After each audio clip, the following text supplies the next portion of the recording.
95% of the universe is dark matter. Is that because all the lights are here on Earth?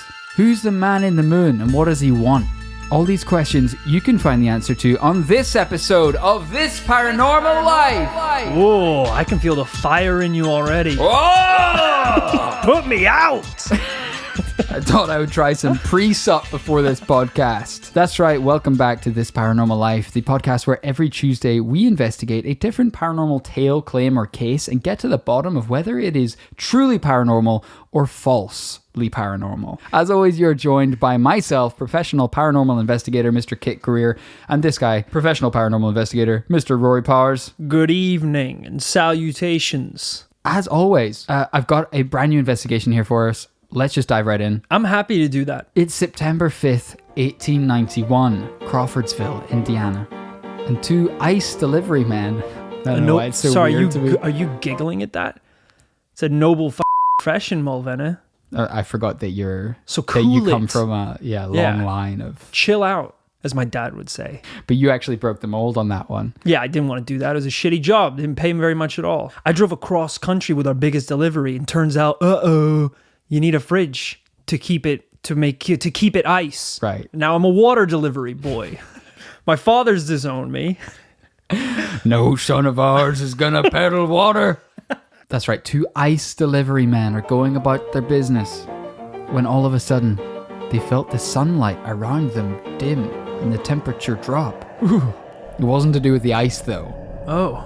They looked up and saw what they could only describe as, quote, a strange phenomenon hovering above them. They called it a horrible apparition that filled them with dread. Ooh. Being the 19th century, they weren't able to Snapchat it, but they did tell local journalists. And those journos might have thought these icemen were quacks if a local priest and his wife hadn't told them the exact same story on the exact same day. See, this is where you're getting into more believable territory, because icemen, they're not on a list of professions of people that you would trust. Priest, trust, absolutely. Yeah. He sells redemption to the sinners. That's something the sinners actually need. Yeah. If he was selling sins to the sinners, that would make him the devil. And we don't trust him. You think he's out there just preaching to the converted? Hell no. Absolutely not. He's preaching to the people who do not want to hear it. AKA the Icemen. Those sinning bastards. Those little demonic ice peddlers. This is your dad and your granddad you're talking about. Granted, yeah. The Crawfordsville Journal ran the story along with many other papers such as the Indianapolis Journal and the Brooklyn Eagle, describing a thing, quote, about 18 feet long and 8 feet wide. It moved rapidly through the air by means of several pairs of side fins. It was pure white, had no definite shape or form, resembling somewhat a great white shroud fitted with propelling fins. There was no tail or head visible, but there was one great flaming eye and sort of a wheezing sound emitting from its mouth, which was visible. It flapped like a flag in the wind as it came on and frequently gave a great squirm as though You're suffering saying too many words. Unutterable agony. You're saying too many words. We've said it before in the podcast. People 100 years ago were extremely verbose. The average sentence today is like, what's up?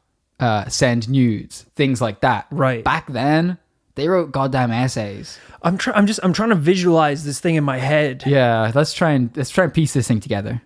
So 18 feet long, 8 feet wide.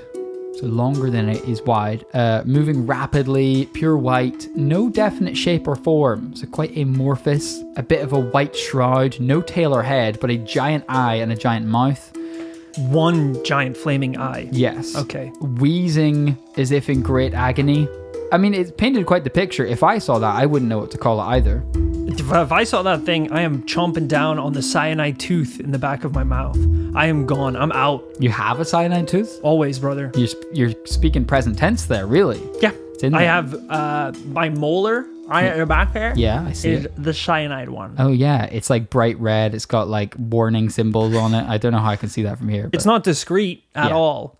It's actually like a wrapper. I like to flaunt it. Like they have the golden grills. When did you get that put in? Did you does the dentist, did he take out your wisdom teeth and then pop that bad boy Didn't in? have any. Wasn't born with any wisdom teeth. And he was like, do you want me to put them in? I was like, yeah, cyanide ones, please. Really? Yeah. That's not on the NHS, though. You probably No, I had to go for that. very specialist for that. I had to fly to Thailand to get that one done. Right. That would make sense, actually. Yeah. Because I've never heard of it. I've actually chomped down on a couple of them accidentally once. Really? It was a bad time. You were just going hog wild in some beef jerky and... Chawing it down, and you're like, this has got a real kick to it. At the time, I thought it was the teriyaki spices. It was the cyanide. The cyanide had been... All 4 actually had gone on first bite. I wasn't even into the jerky. I had one piece. The dentist offered you the antidote tooth, but you said, not going to need it. They come free with the cyanide teeth. We don't have to install it. And I said... You could just keep it in your pocket if you want. 4 cyanide teeth. We usually recommend 2 of each, but... Nope. Because if I burst this bad boy, it means I want to die. And I don't want the antidote. I don't pay you to think, genius. I pay you to put these bad boys in my mouth. And now it's done. And now I'm gone. Peace. Slam the door. You just hear like... Dr. James, there's a patient unconscious on the floor with a mouthful of cyanide. Oh, Christ. You walked outside and you're like, help me, Dr. James. I bit the tooth. I bit all 4 of the teeth. I didn't think it would go after one chomp. Maybe the craziest thing about this is that it wasn't a one-time thing. Hundreds of local residents reported the same story the next day, saying they could feel the monster's hot breath as it came overhead. All this hullabaloo did catch the attention of New York resident and famed paranormal investigator Charles Fort. He went on to write in his work, The Book of the Damned, about the possible existence of living beings in the Earth's atmosphere. Wow. So not even like another dimension. Just right upstairs. Right up there. Somewhere below God, above us. On this podcast, we've covered countless tales of UFOs, of strange apparitions in the sky, lights and ships that fly across the face of the sun itself or abduct innocent victims for futuristic experimentation. And that monkey, the ghost monkey that was masturbating. That was jacking off. We did that one as well. That was the best one, actually. An important bit of research. And maybe some of the listeners at home have even seen some with their own eyes. Need to clarify that, it's a UFO, actually, I was talking about. They might have seen the monkey, though. They might. But today, we're talking about something slightly different, potentially even more shocking than a UFO, because a UFO could just be what the authorities say they are. A military test, a weather balloon, something technologically unknown, but possible. Right, its explanation exists within the confines of our reality. But what about something organic? A living thing that lives in our atmosphere? So in our first story, these things have a very vague, long shape. But do they always look like that? Fast forward to October 19th, 1998. In Qingshan, China, 90 miles northwest of Shanghai. One night, multiple military bases in the area identified an unknown object in the radar. Could it be an enemy craft? Only one way to find out. They order a jet to intercept the UFO and determine its motive and destination. As the jet flew towards the object, it at first resembled a star, and it grew larger the closer they got, until it became clear it was no star. It was no moon. The pilot, along with hundreds of onlookers from the ground, described a mushroom jellyfish-shaped object with bright dangling lights hanging from it. But as the pilot... How did you confuse that for a moon? But as the pilot got closer and closer, it sped off upwards, and before he knew it, it was completely out of sight. So in this case, the beast is like a jellyfish, and this is surprisingly the most common description of atmospheric beasts. They are assumed to be very fragile and lightweight, and more or less move like a gas or liquid. They can change their shape easily, like an octopus or jellyfish. Right. Can they do that thing octopi can do, where they like go through like tiny little holes? They probably can. Because aren't octopi, like mad smart? Yeah. The thing is about them, they're smart and they can squeeze into tight holes, but that doesn't make them strong. Oh. I want to go, you know how you have those restaurants where you can like pick which fish you want from the tank or which lobster you want? Yeah. And then they cook it and eat it? Yeah. I want one where you can pick which one you want to fight. So it's like, I want that little coward in the back. who's like squirming around, and then they'll take So this isn't even, you're not even showing off. You just want to fight the weakest one. I don't even really want to eat it at this point. Yeah, I just want it doesn't sound like it. No. Because there's never been a restaurant where you fight what you eat before eating it. That's true. So that's an invention of your own mind. Yeah, we'll take out the eating. We'll just fight it. Just a restaurant where I can, not a restaurant, I guess, at this point. Just a cage, just some sort of seafood match. fight club is what I'm looking for here. Right. And then you start off, you build up the ranks. You start off with shrimp, maybe scampi even, deep fried sort of fish. It's already dead. I can one punch those suckers. Yeah. Are you in their domain or are they in your domain? The level is sort of a 50-50 split. You got a little rock pool in one corner, and then a sandy kind of area in the other corner. Bare hands or weapons? Weapons are optional. Oh. Yeah. I've tried it all. And trust me, bro, I've fallen in the rock pool before. It's harder than you would think. It will just be me v him. Ocean versus land. You guys tranked him though hard beforehand. He's like, yeah, he can't even see. Because you tranked him soft last time, and he was still pretty bitey. You said he was borderline unconscious last week, and I still fell in the rock pool.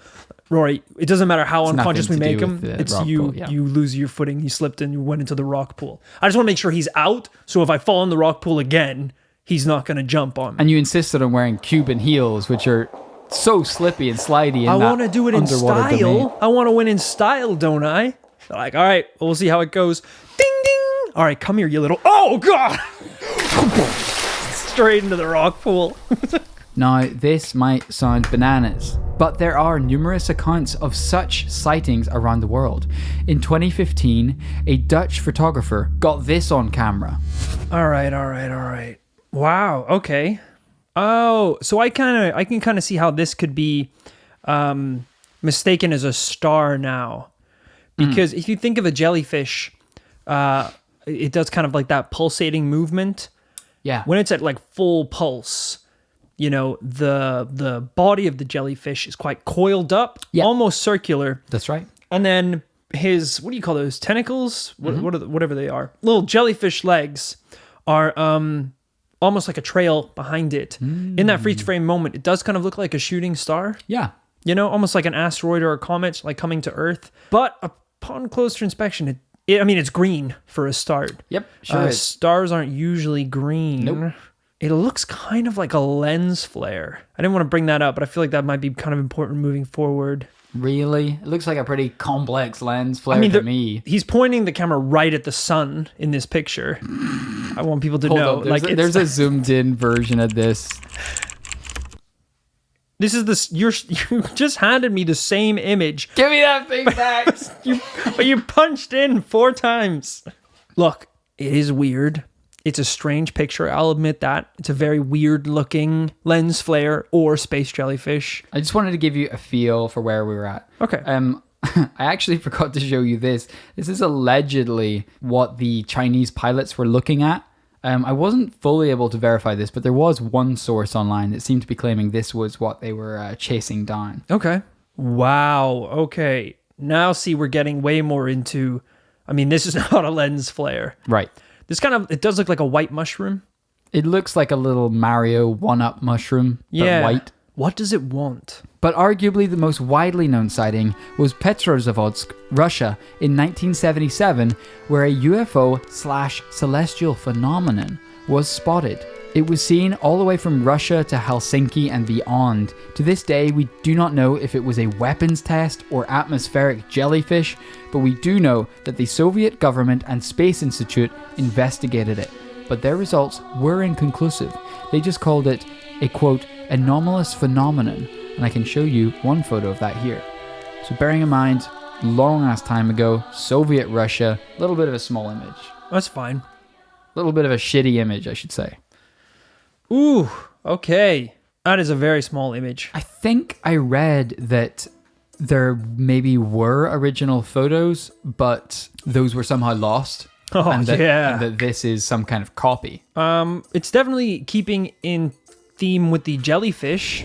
It certainly is. It's sort of got, a little trail behind it with like a domey shaped head. Mm-hmm. Really weird looking.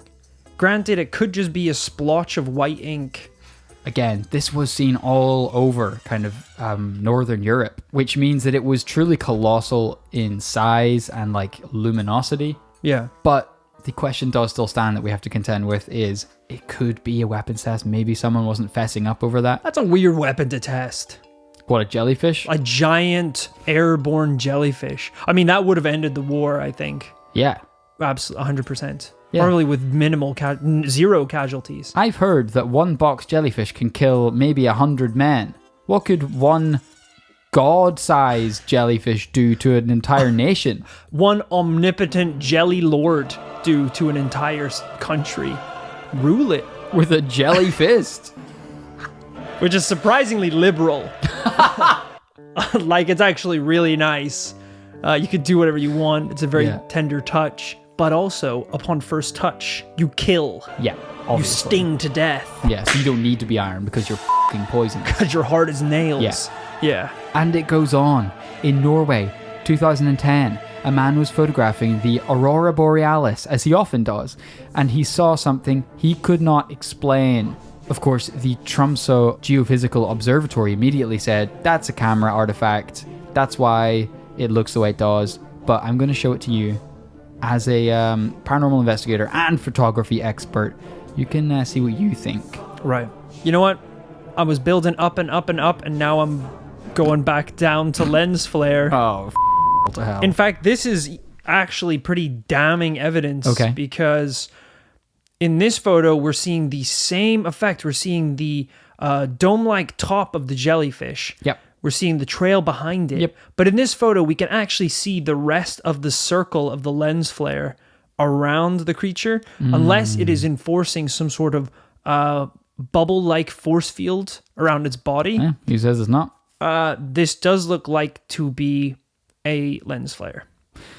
What do you know? It's a really petty response to showing me a piece of evidence. That's the last time I show you a piece of evidence. That's all I'm saying. You asked me what I thought, and I was just evidence honest. privileges are revoked, sir. You'll have to make your decision without evidence. But don't just say it's no. I also didn't say it was no. I offered a counterpoint, which I think was actually pretty responsible. I spent a lot of time on this, and I just don't need you undermining it for no goddamn reason. So okay, well, let me do my thing. It's a reason. It's the point of the don't talk podcast, over me. Right. So next up is a pic. Scrap that. I have a video here. No, that's gone. It's actually a slideshow. I had a 200 image slideshow coming up. Wait, was that the Roswell footage? How did you get that? But, whatever. You don't want to see it. So I'm in Roswell a lot, and I have a lot of connections, so they really trust me with all that shit. But whatever. I hear where you're coming from. You're not won over just yet. Not yet. So before we get any deeper, we should talk about evidence. Maybe something that we can really, grab onto here. Many have wondered, if there are beings up there in Earth's atmosphere, what happens when they die? Do they just float around up there? One answer to this riddle is star jelly. Have you ever heard of it? That's not an answer. That's way more questions. The answer to no question ever is star jelly. I know I hadn't. So star jelly has different names all over the world. From Latin, it was translated in the 1400s to stir slime. I'm not joking. That's just, you just said star slime in a weird way. How it's spelt? Sterre. Slime. SLYME. Wow, that sounds really incorrect. Did you type that out? In Mexico, they call it caca de luna, or literally moon poop. Yeah, I thought caca was poop. But this is basically a weird white slime that you can find out in nature. And all throughout history, people have noticed it appear around meteor showers or other astronomical events, leading them to believe that stardust literally falling to Earth as slime. Granted, biologists don't actually think it's star jelly. They think it's probably connected to some kind of amphibian or bacteria, but there is no agreement on where it comes from.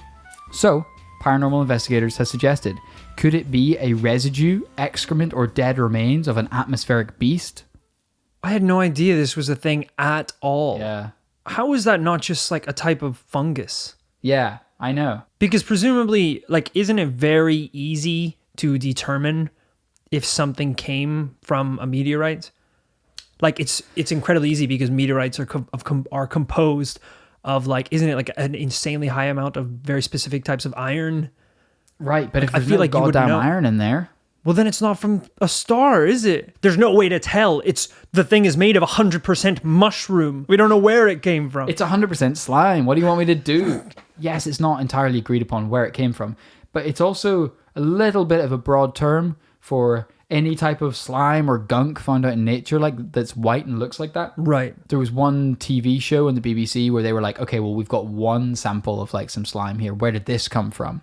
And I think it came from like some type of frog or something like that. Okay. It probably could be done to test every individual sample, but as a phenomenon en large, they don't know where it comes from. Right, okay. So it could be like from frogs. jellyfish. Okay. Yeah, I guess. Theoretically speaking, it could be from these atmospheric jellyfish. Thanks, you're coming around. It's good to know. One of the biggest reasons why people find it hard to believe the idea of atmospheric beasts is the small yet unavoidable fact that living things are mostly made out of solids. And solids usually weigh more than air, so they can't float. Good point. There are, of course, exceptions to this rule. Birds, for example, are heavier than air, but they figured out a neat way of staying up there. Hollow bones. That too. Right. Flying. Well, yeah, that's really good. Yeah, actually, hollow bones, that's actually some... That was like actually science level shit. up. Yeah. Wow. But just how would an atmospheric jellyfish work? We may be one step closer to an answer. This magic carpet that seems to be floating in thin air is actually air made thin by nitrogen gas. Nonetheless, it is the new record holder for the lightest solid ever made. It's called Seagel, S-E-A-G-E-L. The U.S. Defense Department began work on it in 1983 for what some people called Star Wars. Exactly for what, they won't say.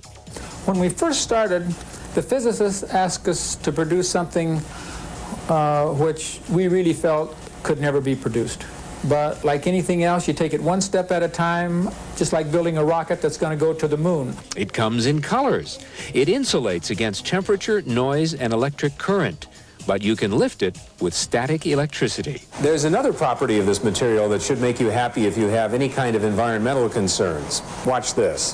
To say it's biodegradable is putting it mildly. It's edible.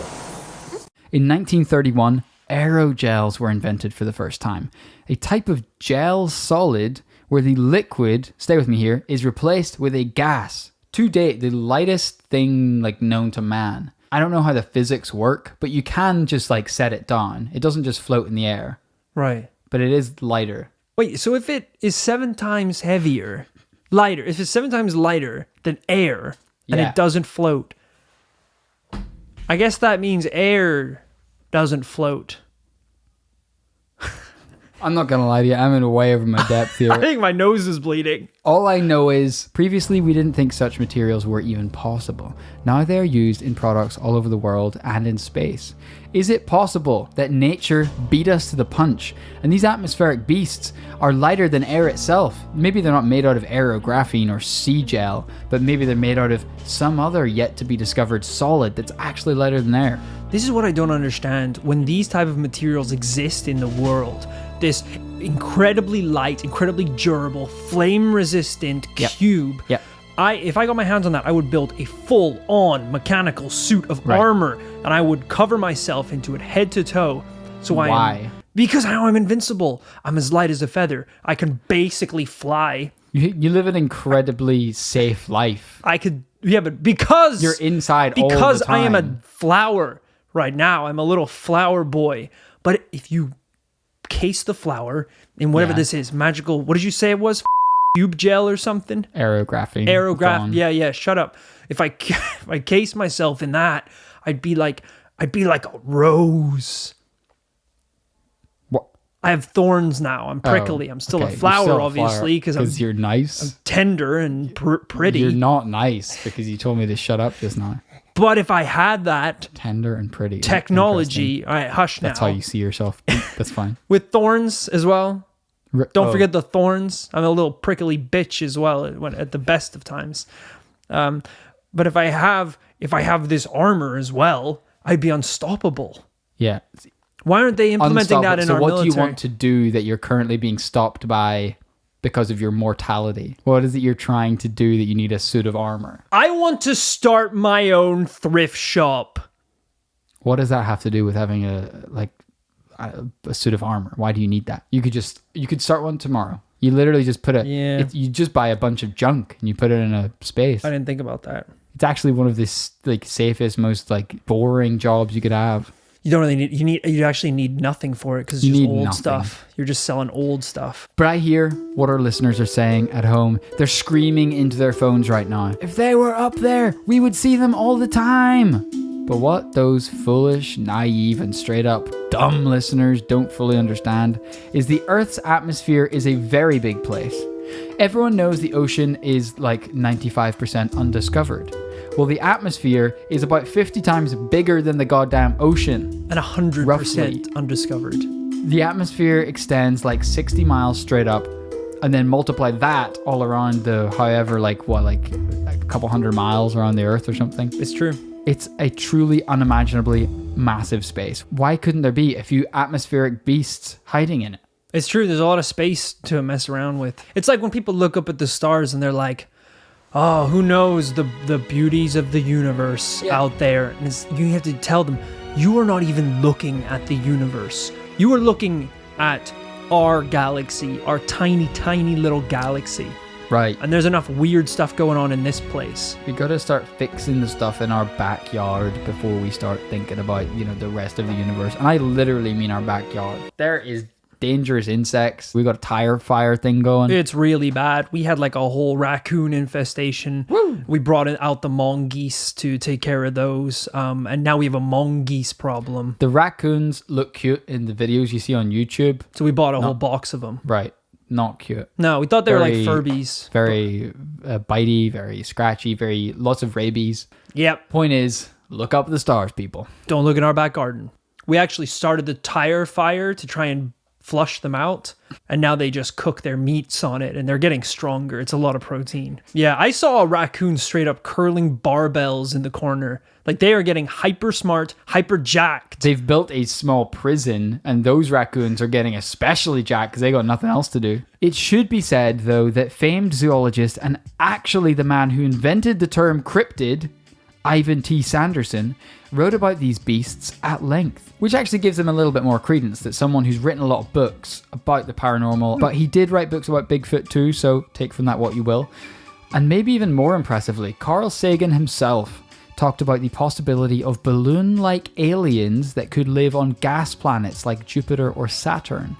It's possible they are from other planets. If you can float through the air and live in the upper atmosphere of Earth, what is to stop you from just drifting on out of that sucker? Just keep going and then just go to another planet and just live in space. It can be difficult to see how exactly they would get from one planet to another. They move truly like a jellyfish, who are infamously slow. It would be difficult for them to actually, close that gap from planet to planet. Listen, this case unexpectedly took a lot of different turns. There's stuff I don't even want to get into. It seems like almost another thing. We've got flying rods I'm sure people are interested in. We've got sky trumpets and other kind of atmospheric creatures. I'm really glad you didn't bring that into the podcast. I think it's for the best. Next week. Sky trumpets, part 1 of 4. Margaret was walking down the street late at night when she heard a noise from behind her. A trumpet beast eats her alive. This thing takes a lot of different turns. But if we're focusing in on atmospheric beasts, particularly jellyfish-like atmospheric beasts, what do you think, given the evidence I've provided today? I have so many questions. Right. We talked a little bit about how they could have arrived on Earth. Yep. What they are. Yep. But I still don't know what they want. What would their origin be? What's their purpose? Why are they created? At the start of this podcast, I started looking at them as more of ghostly apparitions. But now it seems like it's being developed into this idea that they're this whole sort of organic species. That they're pretty much an animal. Exactly. Which I guess the only reason behind that thinking is the space jelly. Yep. Which they proved was from a frog, or at least one sample of space jelly. Right. Or lunar caca. Yeah. So I'm not really sure what to believe. I don't like to trust anything that I can't physically punch. So like air, gravity, dinosaurs, anything that I can't physically punch, I find it hard to put a lot of faith in. Evolution. You know they're all real though, right? Well, until I can I can pin down evolution and sock him in the face, or her, could be a woman. Still one of the most ignorant things I've ever heard. I find it hard to, I don't know which one I'm more inclined to believe. I guess some sort of space jellyfish over some sort of ghostly floating blob. There's almost something safer about just writing this off as a paranormal case and saying that, oh, it just defies all explanation. It's harder to say, what are these? Is there any biological, physical explanation for how they could exist? That's a much deeper rabbit hole to go down. Yeah, I wonder which one actually has more implications. Like, which one would devastate humanity more, if it was like actual jellyfish aliens or ghosts were real? Which one would break down humanity? That's into a really state of good chaos? question. I think maybe probably ghosts. Yeah, I think so, because I think everyone is pretty much in agreement that aliens exist now. There's a few people who are stubborn and don't really believe in them. Yeah, even if they're like tiny little microorganisms on a planet. Everyone knows there's life out there somewhere. And so, it's not just a scale of time. How long is it going to take before we encounter them? Will they come to us? Will we come to them? So if they're here already, great. It's something we kind of expected. But ghosts and the paranormal, I think most people, unfortunately, do not believe in that. Could you imagine like waking up one morning and you go into work and everyone's like crowded around a news station, like blasting it out? And it's like, Brexit talks are still ongoing and the Prime Minister says they're going to be developing as the week progresses. In other news, it's been confirmed that ghosts are real and walk among us. We are going to the New York Stock Exchange. Well, we're here on the New York Stock Exchange. Markets do not know what the do now that ghosts are confirmed as real. Things are more or less just ticking along as usual. No one really knows what to buy or sell, so... Stocks over here are forecasted to plummet as more ghosts are discovered. But actually, if you put on these high-vis scientific goggles, you can take a clear view at the ghost stock market, which is obviously the deceased members of Wall Street here, still buying and trading ghostly stocks. And they have really skyrocketed since their existence has been acknowledged by the humans. Phantom Leo from Wolf of Wall Street is just snorting ghost coke off the table, going absolutely wild, haunting people. You've heard of Rockstar Coke, but ghost coke? The ultimate high? It's so powerful, you have to be dead before you try it, or it will kill you. I think in terms of my own investigation into this case, it took me down a pretty deep rabbit hole. There was lots of different topics of discussion and pretty long history of people talking about these things, going back to ancient times, which you didn't really talk about, but through to kind of Middle Ages poetry about star jelly and reports of creatures in the sky. Right. I also felt very frustrated at different points. So in the first case in Crawfordsville, Indiana, you had hundreds of people giving this testimony about this bizarre 18-foot apparition. What I didn't say was that there was a couple of men who tried to chase down this apparition one day before it disappeared for good. And they claim that they chased it down. They say that it was actually a flock of killdeer, a type of bird, very small. And they said it was a group of about 200 of these things running about the place. This is extremely frustrating as an investigator because a lot of people are going to read that and go, great, we can tick the box here and say that this is not paranormal. Right. But I'm going, are people back then really that stupid that no one had seen a flock of birds before? Yeah. Everyone thought that it was an 18-foot long beast with a flaming eye and like screaming in agony. Yeah, that seems weird to think that's... Because I'll show you what a killdeer looks like. I mean, it's definitely not. That's even smaller than I thought. That is a tiny little bird. It's an adorable little duckling thing. Not a one-eyed screaming air demon. These two men who claim that they found out it was just a flock of birds. Right. I mean, were they wearing dark suits? Did they have sunglasses on? They were probably around in 1891 in Indiana. Absolutely. Probably. I don't know if sunglasses had been invented yet, but... They had very dark monocles. Two very dark monocles. But what I think we're left with is a lot of pretty widely separated anecdotes and some photographic evidence, which I thought was decent. You've actually kind of ripped apart, and I can kind of see why. But as always, at the end of every podcast, we have to decide definitively whether something is paranormal or not. I think today, from me, it's gonna be a no. I think, you know what? You know, I'm a big fan of the grays and the UFOs and interstellar Who isn't? experiences. But at the same time, I've done a lot of graphic design before. I use a lot of After Effects. Yep. I'm a guy who can very clearly recognize a lens flare. I've ridden a lot of hot air balloons. I've eaten a lot of jellyfish. And unfortunately, while a lot of those pictures did look very interesting, very unique, very suspicious, very paranormal, there were a couple of them that were lens flares. Yeah. And that is at least enough to tell me that there is some sort of fabrication in this story. I don't know how deep Muddy it in the goes, waters. but you know, all it takes is one little drip of lye dye to taint a whole pint of water. So unfortunately, this week for me, it is also going to be a no. Until I can get more information on these space jellyfish and what star jelly is, it's going to be a no from this week. More than fair. Unfortunately, a double no. We need a yes. We really do. It's been a couple weeks now since we've had a yes. Have we become assholes? No. Us? Did you hear me? I'm a goddamn flower. But if you have any of your own experiences with atmospheric beasts and jellyfish, please do send those in to thisparanormallifepodcast@gmail.com. Some of you listening at home the perceptive listeners at home might have noticed a little change with the podcast. That's right, we have new artwork.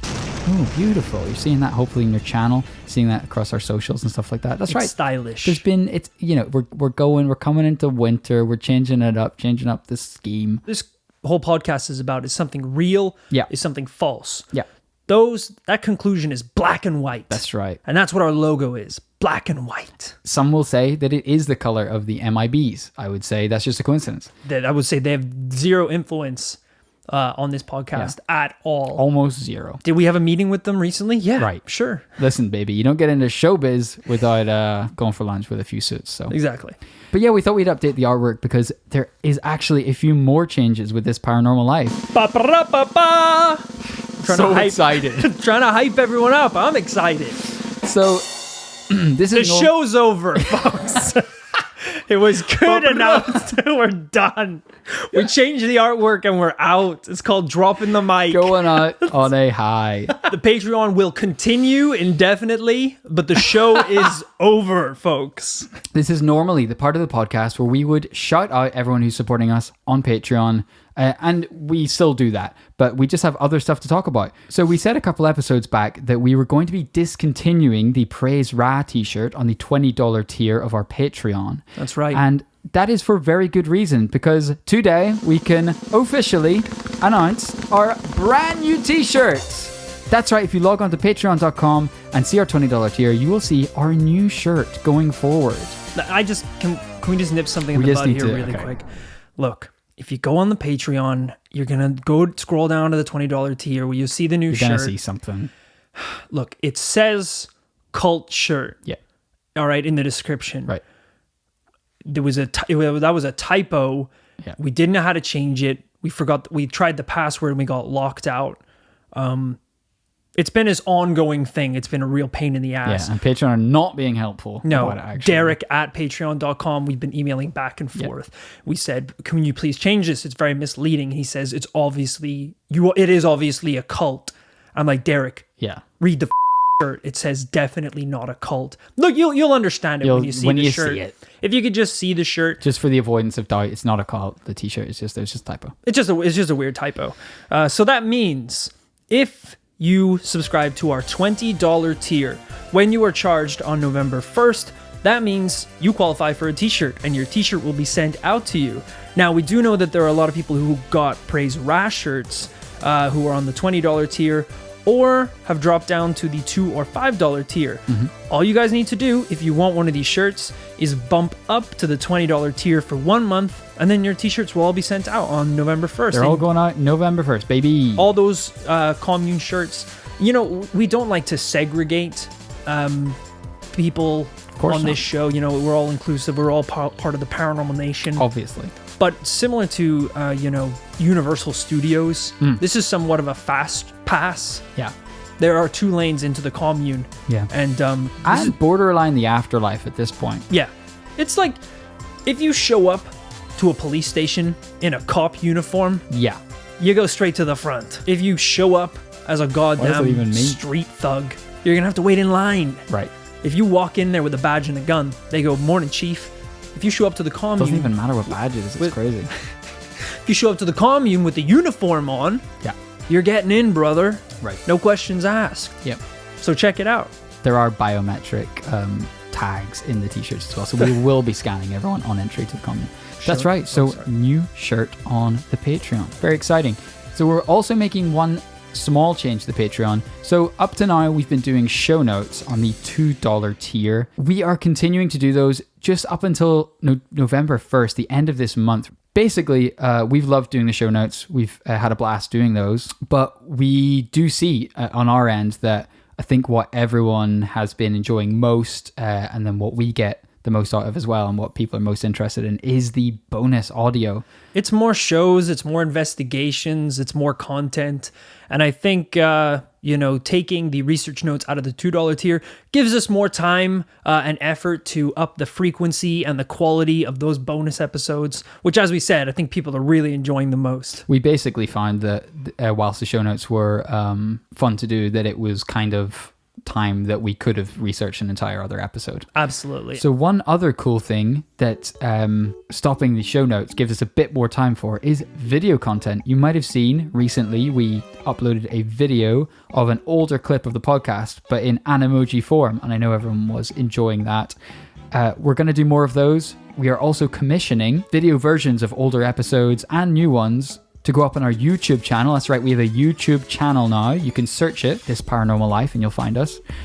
So yeah, we'll be throwing up video content there more regularly. It is good to note that if you are still on the $2 tier, or you join the $2 tier, along with supporting the show, you will still always get your shout out on the show and have access to our Patreon feed, where we may not necessarily post show notes, but if we talk about specific pieces of evidence or videos that we mention in a particular episode, we will be posting those on the Patreon feed.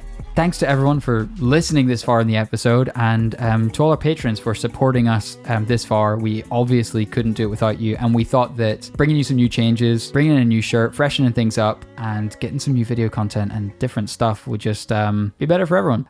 We've run crazy long in this episode, so we will pick up shoutouts next week when we join you for yet another paranormal tale. Again, sorry, I know you were doing like an outro thing here. Sure. Just want to circle back on the thing. That's fine. That it says cult. I'm going to be honest with you. It very boldly says cult. If you read the shirt, it says definitely not a cult. I know it's kind of confusing and contradictory, but just go there, and it says it should be commune. It should be fixed by then. We're talking to Derek right now. He's being a little dick, but we're going to get it sorted. So thank you for hanging in there with us. Bye. Bye.